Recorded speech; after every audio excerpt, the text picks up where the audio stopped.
Почитувани, добар ден. Ги следите вестите на Канал 8. Градоначалникот на Виница Ивица Димитров организираше пресконференција на која даде отчет за сработеното во изминатиот едногодишен период од неговиот мандат. При тоа потенцираше дека се инвестирани над 3,5 милиони евра за реализација на инфраструктурни проекти во Виница и во населените места во општината. За само една година од мандатот на новата локална власт во Виница за инфраструктурни проекти во општината се инвестирани над 225 милиони денари.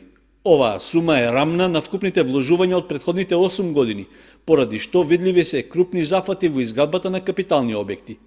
Со овие податоци излезе градоначалникот на општина Виница Ивица Димитров во отчетот за работењето на локалната самоуправа во изминатиот едногодишен период. При тоа нагласи дека главни приоритети биле намалувањето на задолженоста и изградбата на сообраќајната и комуналната инфраструктура. Во изминатата година извршивме целосна промена на водоводните азбести цевки со полиетиленски на 12 улици со вкупна должина од 3698 метри. Во овој проект вложивме околу 6,5 милиони денари со помош на Министерството за транспорт и врски, со што го подобривме квалитетот на јавната водоводна мрежа во Виница. Во иднина планирано е проширување на филтер станицата во градот, на која треба да се приклучат сите 180 водомери од село Лески на градскиот водовод. Ги поплочивме улиците Крушевска република и улицата Даме Груев, повеќе краци од неколку улици во градот и тротоари на излезот на Виница према Берово. Поплочивме 5450 метри квадрати со бекатон во градот и селата. Инвестиција вредна 3,5 милиони денари обезбедени од буџетот на општина Виница. Ја подобривме и патната градска инфраструктура. Асфалтиравме и реновиравме 12 улици. За оваа намена од буџетот на општина Виница одвоивме 12 милиони денари.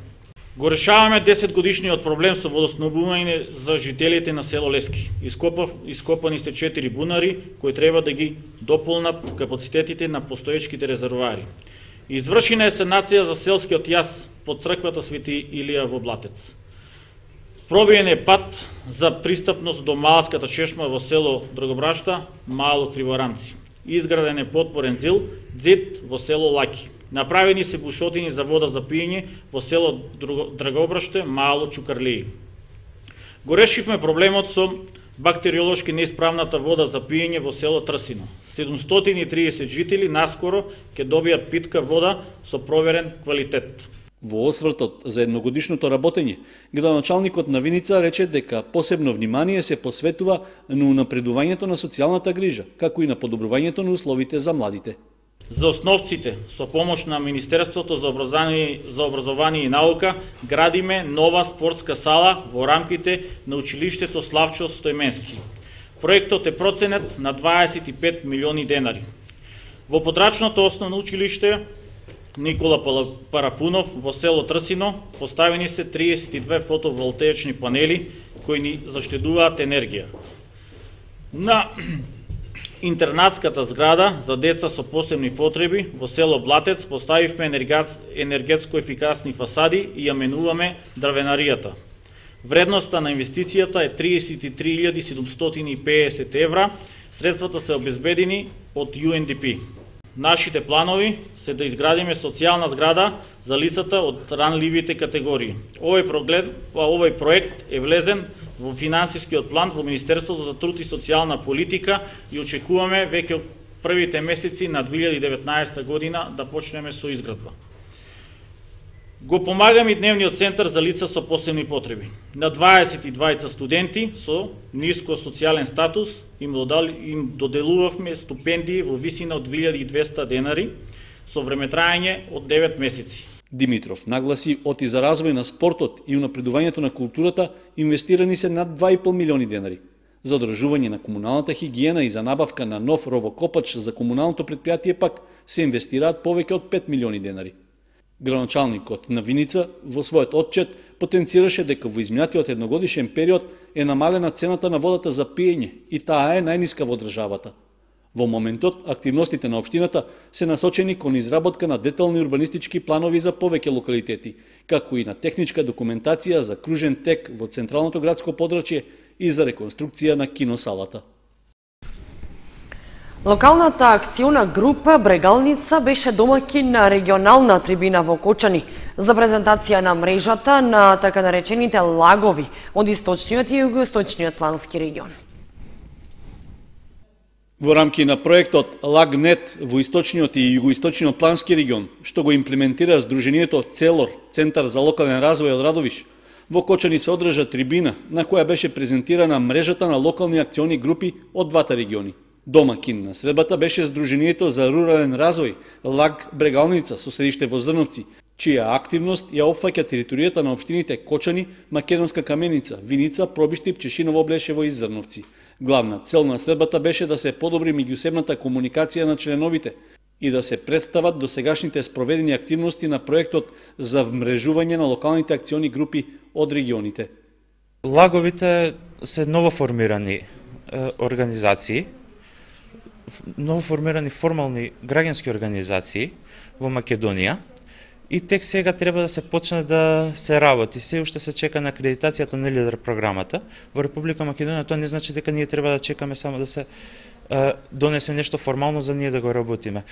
Нашата идеја со овој проект беше подигнување на капацитетите на самите лагови, односно на 5 локални акциони групи од источен и југоисточен плански регион, што мислам дека допринесовме доволно да се барем делот, посебно помладите членови, да ги подигнат капацитетите за стратешко планирање, за проектно планирање, а пред се за нивните комуникацијски лидерски вештини, со кои што би се придонесело во подобрување на видливоста на самите организации, а и начинот на действување на истите. Освен соработката во рамки на државата, се размислува и за нејзино проширување на меѓународно ниво. Оваа програма, лидер програмата, односно програмата за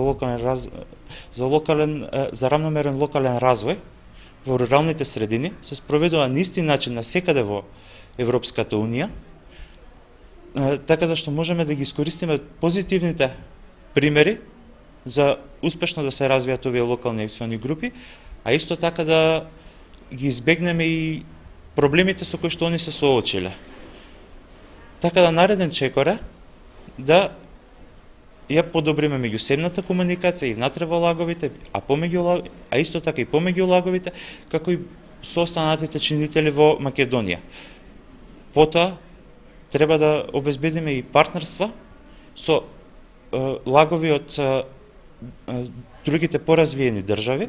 Проектот Лагнет во источниот и југоисточниот регион го спроведуваат граѓанските здруженија Целор, Круна Плюс и Агроеко. Поддршката е добиена од мрежата за рурален развој на Република Македонија, како и од Европската Унија преку грант програмата Алтер.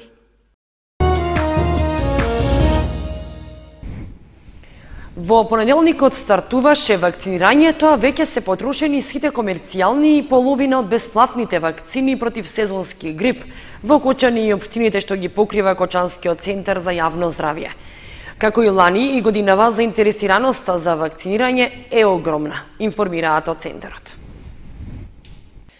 По само 3 дена од почетокот на вакцинацијата против сезонски грип во Кочани и општините што ги покрива Кочанскиот центар за јавно здравје, Виница, Македонска Каменица, Делчево, Берево, Пехчево, Зрновци и Чешиново, Облешево, потрошени се сите вакцини кои беа комерцијални и кои чинеа 650 динари и повеќе од половина од оние бесплатните за лицата над 65 години со пензија помала од 14.480 динари, односно со просечна и подпросечна пензија, како и за оние што немаат пензија, информираат од центарот.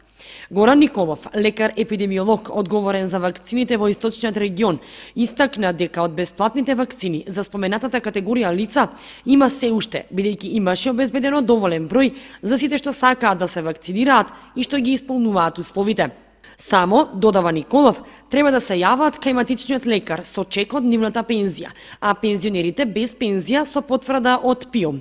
Матичниот лекар преку системот Мој термин ќе им закаже термин за вакцинација во Центарот за јавно здравје Кочани или соодветно во некоја од подрачните единици. Активноста се покрива во склоп на оделението за епидемиолошка дејност во Кочани, како и во подрачните служби во Виница, Делчево, Пехчево и Берово. Вакцинацијата не е задолжителна, но се препорачува за лица над над 65 години, како и за другите со хронични болести, но и здравствените работници и други лица во здравствен ризик. Инаку годинава за Кочани и општините што ги покрива центарот обезбедени се вкупно 3100 дози на вакцина, што е за 700 повеќе од лани. Станува збор за 4-валентна висококвалитетна вакцина која заштитува од 4 видови инфлуенца, 2 од типот А и 2 од типот Б. И истата е според препораките на Светската здравствена организација и Европската медицинска агенција. Од набавените 3100 вакцини за општините Кочани, Чечиново, Облешево и Зрновци има 1200, од кои 900 се бесплатни и 300 беа комерцијални. За Виница 450 бесплатни со 120 комерцијални. За Пехчево и Берово 550 бесплатни и 140 комерцијални. И за општините Делчево и Македонска Каменица 500 бесплатни и 140 комерцијални. Средното општинско училиште Гошо Викентиев меѓу најдобрите 16 училишта во државата на надпреварот за гимназиите и средните стручни училишта во Македонија за најдобар бизнис концепт 2018, што се одржа во амфитеатарот на Машинскиот факултет во Скопје. Надпреварот се одвивал на англиски јазик, но тоа не представувало пречка за учениците да постигнат солидни резултати, истакнуваат менторите Игор Митев и Тони Велков. Средното општинско училиште Гошо Викентиев учествуваше на надпреварот за гимназии и средни стручни училишта во Македонија за најдобар бизнис концепт 2018, што се одржа во амфитеатарот на Машинскиот факултет во Скопје. Кочанското училиште беше представено од учениците од 4 Е3 клас Иван Данилов, Фидан Стоименов и Душко Манев, под менторство на професорите Игор Митев и Тони Велков. Во силна конкуренција на 40 тимови од училишта од целата држава, екипата на средното училиште Гошо Викентиев влезе во најдобрите 16 екипи со проектот Интелигентна кутија за лекови. За одбележување и тоа што целиот надпревар се одвивал на англиски јазик, но тоа не представувало проблем или пречка за добар резултат на нашите ученици, истакнуваат менторите. Инаку надпреварот е во организација на Националниот центар за развој на иновации и предприемачко учење, во соработка со Центарот за развој на нови бизниси при Машинскиот факултет, Универзитет Свети Кирил и Методи, Бирото за развој на образованието и главниот покровител на настанот, Фондацијата Македонија 2025. Проектот е најдобар бизнис концепт 2018, како идејата да ја претворам во стартап компанија и како до инвестиции за мојот стартап. На надпреварот сертификати добијат тимовите и менторите кои се пласираа во полуфиналето на надпреварот, односно кои се најдоа меѓу 16 најдобри тимови, меѓу кои се избори и Гошо Викентиев. Кочани ќе биде прв домакин во Македонија на канадскиот светски познат дует Елсијан, кој ќе биде на турнеја низ нашата држава. Се работи за музички состав што имал голем број настапи во целиот свет, а во Центарот за култура Бели Мугри ќе гостува на 20 ноември.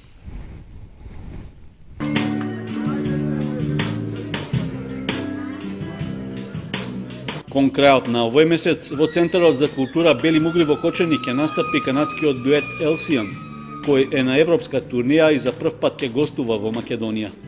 Пејачката Елсијан Каплет е мултиинструменталист со извонреден глас, а Стефан Сото талентиран самоук и инстинктивен тапанар. Бендот е основан во 2000-та година во Монтреал и представува спој на заеднички сензибилитет кон жанрови како што се джез, рок, електроника и world music, што произведува единствена креативност кај неговите членови. Музиката на Елсијан се оценува како мистична и космична, амбиентална, која што одвлекува од баналноста на секојдневието. Деби албумот на Елсијан наречен Хибрид беше издаден во 2007 година и добил признание низ целиот свет. До сега дуетот имал турнеи низ Северна Америка, настапи на меѓународниот джез фестивал во Монтреал и меѓународниот филмски фестивал во Торонто, а соработката со Оливие Дуфур и со познатата компанија Cirque du Soleil го зацементираа статусот на дуото како еден од најперспективните бендови кои доаѓаат од северноамериканскиот континент.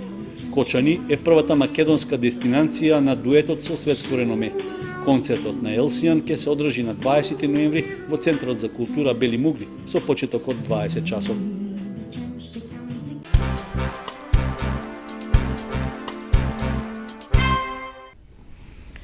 Вечерна богослужба и златоустова литургија по повод храмовата слава на црквата Свети Димитрий во Зрновци ќе бидат отслужени на 7 и 8 ноември, кога се чествува патронот и заштитникот на оваа општина.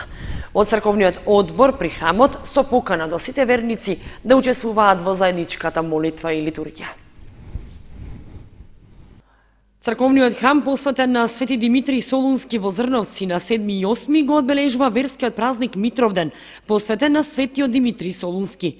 По тој повод во Зрновци се планираат неколку активности, со кои црквата посветена на овој светител ќе го одбележи патрониот празник и храмовата слава.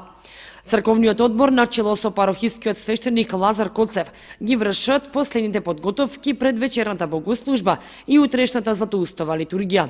Општина Зрновци и МПЦ ќе му одадат достојна почит на светителот, проследена со голема сенародна и духовна радост. Чествувањето на празникот започнува на 7 ноември во 16 часот со полагање на цвеќе на споменикот Свети Димитрий на плоштадот во Зрновци, кој го носи неговото име. Во 18 часот вечерна богослужба во црквата Свети Димитрий. Во 19 часот празнична сенародна вечера. На 8 ноември во 7 часот утринска богослужба, во 8 часот света златоустова литургија, во 10 часот празничен ручек во црковниот двор. Од општината ги покануваат сите граѓани достојно да го прослават патрониот празник на општина Зрновци, посветен на нејзиниот заштитник, светиот великомаченик Димитрий Солунски. Инаку црквата посветена на Светиот Димитрий Солунски е градена во средината на 19 век и е богата со фреско живопис и икони кои се ставени под заштита на државата, а во богатата манастирска библиотека се наоѓаат вредни црковни книги постари од 100 години. До година се планира целосна реконструкција и фреско живописување на одредени делови на црквата, како и нејзино преосветување.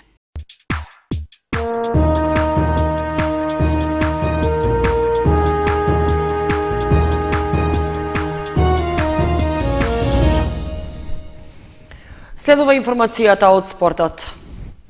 Стартуваа училишните спортски надпревари во футсал машки за средни училишта. Во салата на основното училиште Никола Карев се одржа општинскиот надпревар, во кој учествуваа екипите на двете средни училишта. Екипата на СОУ Гошо Викентиев со резултатот 9:3 ја победи екипата на средното училиште Љупчо Сантов, со што обезбеди пласман за учество на регионалниот турнир. Со надпреварот помеѓу двете средни кочански училишта стартуваа општинските училишни надпревари во футсал машки. Во спортската сала во основното училиште Никола Карев учествуваа екипите на средното општинско училиште Гошо Викентиев и Љупчо Сантов. Екипата на училиштето Гошо Викентиев извојува убедлива победа со резултатот 9:3 над училиштето Љупчо Сантов, со што се обезбеди учество на регионалниот турнир во футсал за средни училишта, што ќе се одржи за 2 недели. Учениците беа предводени од професорот по спорт и спортски активности Спирко Златков. На 6.11.2018 година се одржа општински надпревар помеѓу двете средни училишта СОУ Гошо Викентиев и СОУ Љупчо Сантов во футсал машки. Нашето училище СОУ Гошо Викентиев издвои убедлива победа со 9:3. Играта беше добра, немаше никакви забелешки. Понатаму следува регионален надпревар помеѓу училиштата од Каменица, средните и помеѓу училиштето од Делчево и нашето училиште учествуваат во турнир надпревари кои две утакмици се играат во Кочани, две во Делчево.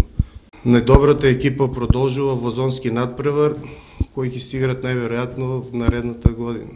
На учениците од победничката екипа им предстои двонеделен подготвителен период, во кој што ќе се подготвуваат и ќе тренираат интензивно, за да можат преку победа да стигнат до зонскиот, а потоа и на државниот турнир во футсал за средни училишта.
Почитувани, тоа беше се што ви подготвивме за ова издание на вестите на Канал 8. Останете и понатаму со нашата програма. Довидување.